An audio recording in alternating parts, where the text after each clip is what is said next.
السلام عليكم ورحمة الله تعالى وبركاته.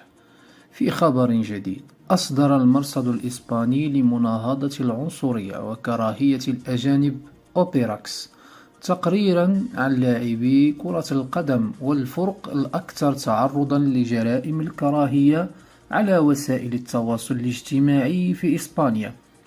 ويعاني البرازيلي فينيسيوس جونيور نجم ريال مدريد من هجوم عنصري خلال مباريات الليغا منذ أكثر من موسم. ومع ذلك وبحسب صحيفة موندو ديبورتيفو الإسبانية، فإن فينيسيوس جونيور ليس الأكثر تلقيا لرسائل الكراهية عبر الإنترنت حسب ما ذكر مرصد أوبيراكس. وأضافت الصحيفة نقلا عن المرصد: فإن اللاعب الأكثر تلقيا للإهانات المصنفة كجرائم كراهية وبفارق كبير عن غيره هو لامين يامال نجم برشلونة الشاب. ولفت المرصد إلى أن نسبة الإهانات التي تعرض لها عبر وسائل التواصل الاجتماعي بلغت 60%. ويتقدم لامين يامال بفارق كبير على فينيسيوس جونيور لاعب ريال مدريد بنسبة 29%.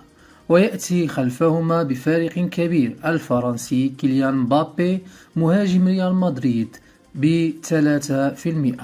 ويليه الإسباني أليخاندرو بالدي ظهير برشلونة والأخوين الإسبانيين والغاني نيكو ويليامز وإيناكي ويليامز ثنائي أتلتيكو بلباو، والمغربي إبراهيم دياز نجم ريال مدريد بنسبة 2%.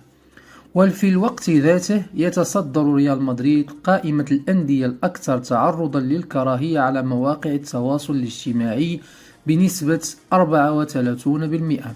يليه برشلونة بنسبة 32%، ثم بلد الوليد ب17%، وفالنسيا ب8%، وأتلتيكو بلباو 6%، ريال سوسيداد 5%، وأتلتيكو مدريد 4%.